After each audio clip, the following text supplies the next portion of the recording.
보호를 많이 쓰는데 끝까지 내 소리를 갖고 있으면 음악이 달라져요. 근데 앞에만 갖고 뒤는 빈소리를 내면은 앞만 많이 써도 소리는 나요. 시간도 되고. 근데 음의 의미가 없어져요. 음악적인 의미가. 그래서 팔에 운동량에 의한 연주가 아니고 심리적인 만족을 얻는 음가, 그게 연주 음가예요. 안녕하세요. 음악평론가 문일근입니다. 오늘은 21세기 오케스트라, 어떻게 하면은 그들의 연주에 가깝게 갈 수 있나. 제가 이제 지난번에 동유럽이 기본이라고 그랬죠. 물론 이제 동유럽 오케스트라들을 들어보면은 특히 이제 그 관악기 솔리스트 들어보면 서구하고 음악의 미가 조금 달라요. 뭔가 이렇게 어설픈 듯 하면서 명료하지가 않아요. 서구에서는 대체적으로 어떤 형식이나 이런 거를 분명히 구획을 해서 딱 드러나게 하는 건데 연주 자체만 목적으로 해서 그런지 조금 약간 아쉬움이 있어요.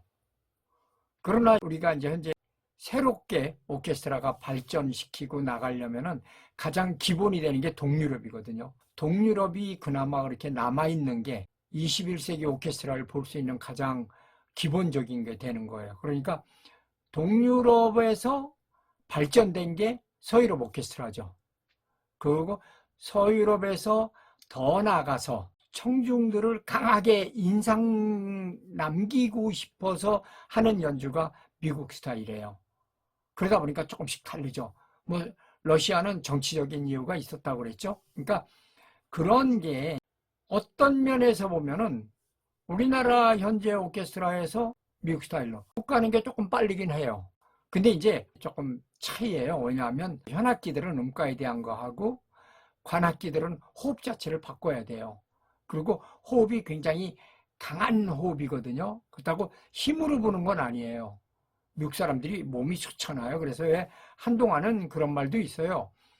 유럽에 미국 관악기 주자들이 갔는데 워낙 소리가 막 강하게 내니까 처음에는 서유럽에서 받아들였는데 한 1년 정도 되니까 오히려 앙상블을 왜 깨는 거를 느낀 거예요. 그래갖고 뭐 결국 다 미국을 돌아가게 했다고는 그런 말도 전해지더라고요. 그러니까 그만큼 미국 스타일은 어떻게 보면 방조적인 거. 브루노 발터 같은 경우 미국 가서 비엔나 스타일로 연주하니까 매니저가 그렇게 연주하려면 당신 돌아가라고. 미국서는 그러면 안 된다. 미국서는 뭔가 메시지가 분명해야 된다. 그렇게 유럽같이 우아하고 아름다워서는 안 된다. 뭐 이런 말을 강조했다고 그래요. 그러면 과연 어떻게 하면은 기본적으로 동유럽 오케스트라가 될 수 있을까?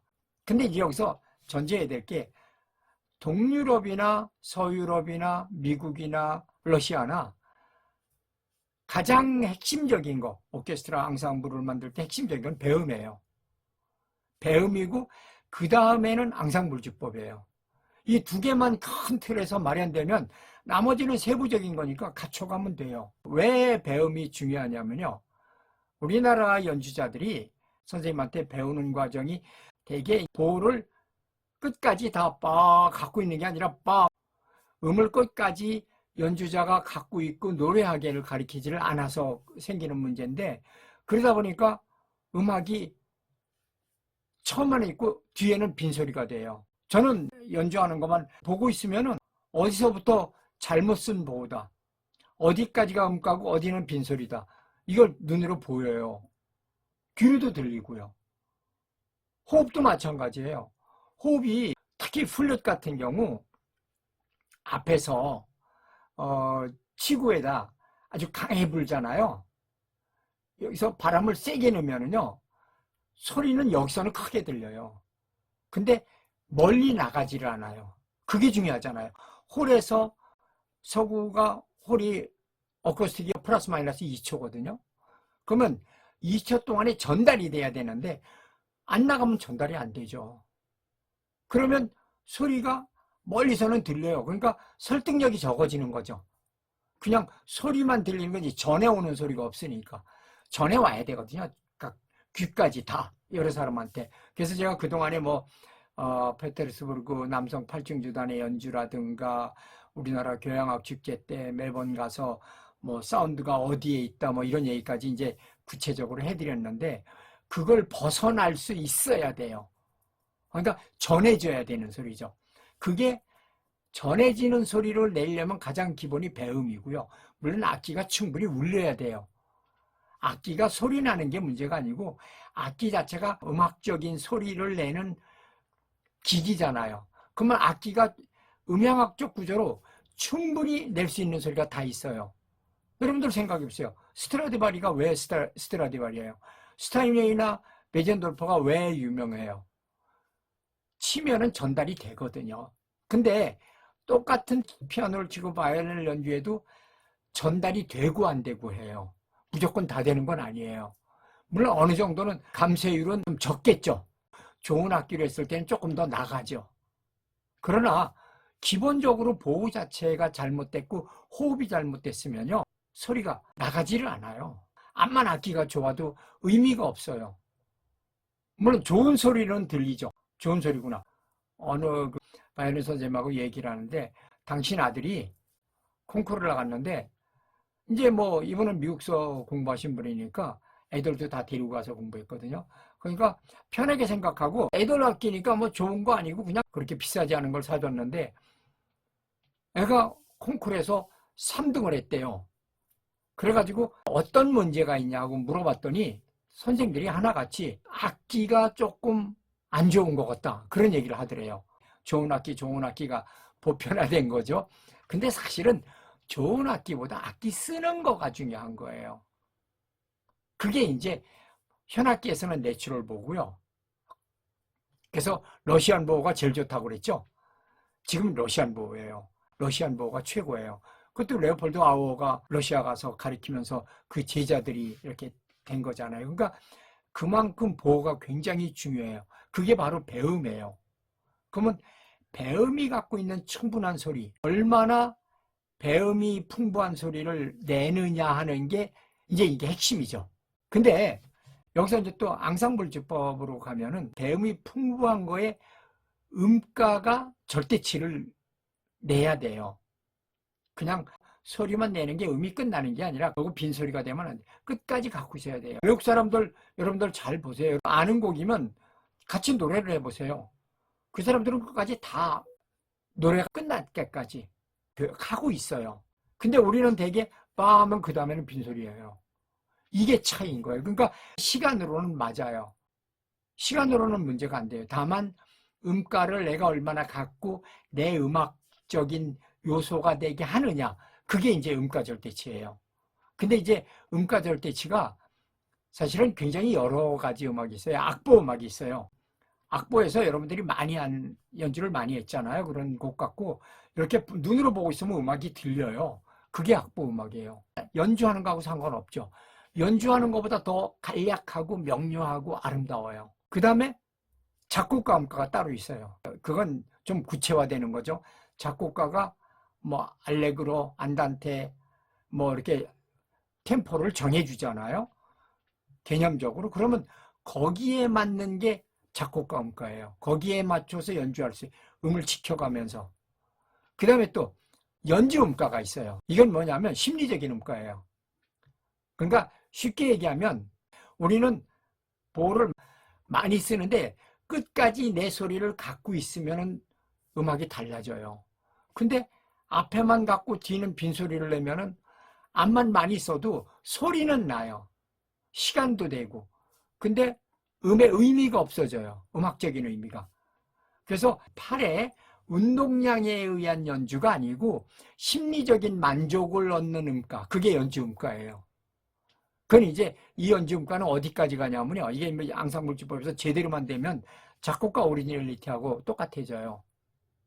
이건 굉장히 중요한 얘기예요. 제가 이제 옛날에 지방대학을 나갈 때 거기 이제 어느 선생이 바이올린 독주회를 준비한대요. 그게 마침 또 저는 수업이 다 끝나고 그분을 이제 만났는데 연습을 하는데, 이분이 미국서 공부했다는데 굉장히 로맨틱해요. 모차르트를 하는데 그분이 뭐 미국서 유명한 그 뭐 로맨틱 스쿨이라고 거기서 공부를 하신 것 같아요. 그러다 보니까 모차르트가 안 나죠. 모차르트 맛이. 그래서 같은 4분음표지만 좀 간략하다고 생각을 하고 해봐라 그랬더니 딱 하더니 선생님 이게 왜 되죠? 굉장히 신기해하는 거예요. 그래서 그게 모차르트라고. 음가절대치의 심리적인 음가가 작곡가 오리지널리티 연주 음가로 바뀌는 거예요. 그러니까 항상 이런 게 지켜졌을 때 음악이 제대로 돼요. 뭐 관도 마찬가지예요. 관은 어떻게 돼요? 우리나라 관들은 파워풀하게 불죠. 힘으로 불잖아요. 근데 힘으로 부는 게 문제가 아니고요. 호흡으로만 불어야 돼요. 여기는 그냥 하나의 통로예요. 뭐 여기서 텅잉하고 뭐 관악기 같은 데는 이 버징이 문제죠. 이거를 얼마나 정확히 해주냐. 음가대로.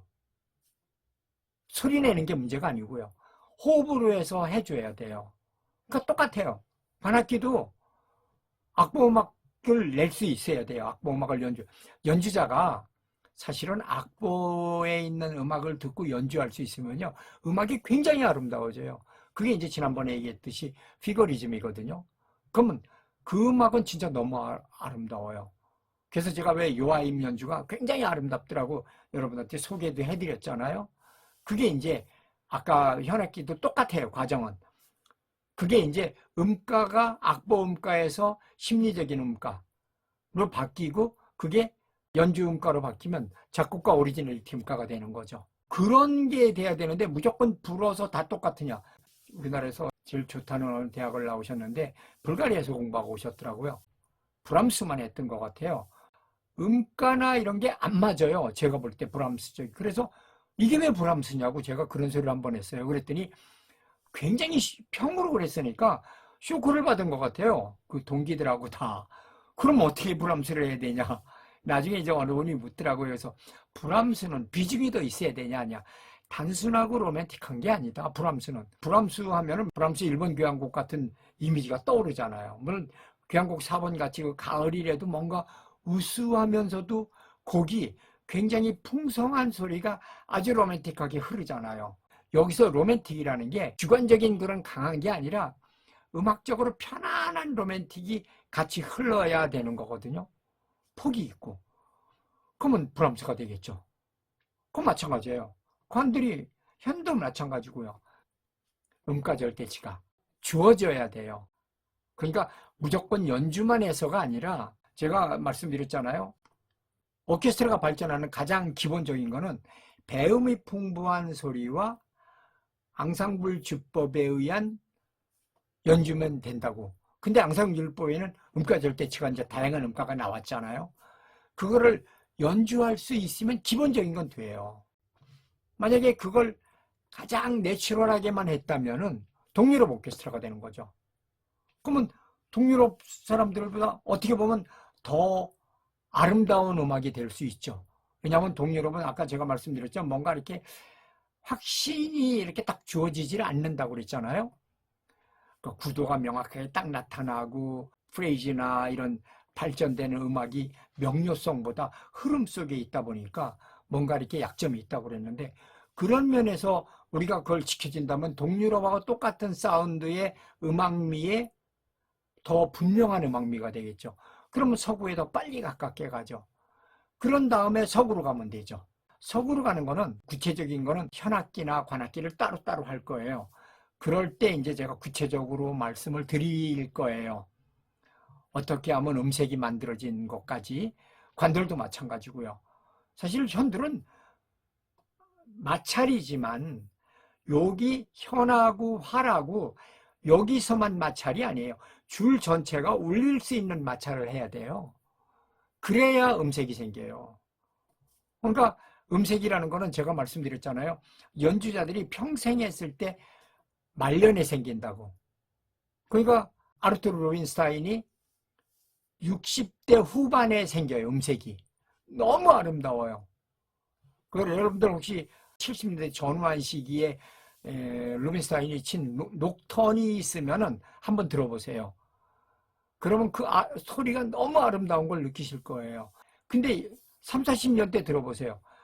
음악은 좋은데 소리들이 너무 파열음이 많아요. 음색이라는 거는 빵이 아니라 빵 이러면서 쫙 모아져 가지고 쫙 빠져나오는 소리거든요. 그러니까 소리가 굉장히 이쁘죠. 이런 게 이제 음색이에요. 이런 음색이 만들어졌을 때 서구로 가는 거죠. 그래서 서구 오케스트라 중에서도 그레이드가 높은 거는 뭐 베를린 필이다, 비엔나 필들은 음색이 아주 전체 고르게 확실하게 만들어진 상태예요. 분석적으로 보면 그래요.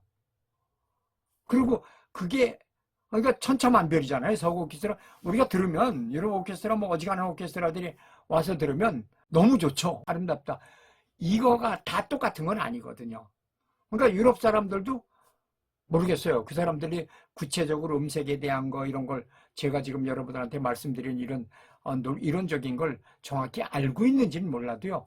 감각적으로는 그 사람들 듣고 알고 그대로 판단을 해요. 그게 이제 그레이드죠. 똑같은 국제적으로 같이 인정받는 거라도 미국하고 독일 같으면 독일이 한 단계 위라고요. 모든 조건이. 그게 이제 차이예요. 그러니까 그건 우리 오케스트라도 될 수 있다는 얘기죠. 구체적화 시킬 수가 있어요. 이런 게 실현되는 게 중요하니까. 그래서 오케스트라 하는 사람들하고 이렇게 얘기해보고 그러면요. 다들 그 자체로는 하고 싶어 해요. 근데 확신이 없는 것 같아요. 하고 싶은데 못해요. 물론 이제 경제적인 문제도 있겠죠. 근데 제가 한 팀 정도는 앞으로 광고를 할 거예요. 근데 이제 이게 중요한 게 단원이 바뀌지 않는 단체여야 돼요. 오케스트라. 바뀌면 앙상블 주법이 무너져요. 그러면 그걸 떼우는데 시간이 굉장히 걸려요. 전체가 또 그러는 과정에서 변하고. 그건 제가 현악사중주를 가리키면서 계속 얻은 경험이거든요. 앙상블 구도에서. 그러니까 이런 거를 앞으로 뭐 현악기, 관악기, 그리고 앙상블 현관이 같이 했을 때 그 앙상블 구조 뭐 이런 걸 앞으로 더 발전적으로 시켜서 하는 시간을 갖도록 하겠습니다. 감사합니다. 오늘은 여기서 끝내겠습니다.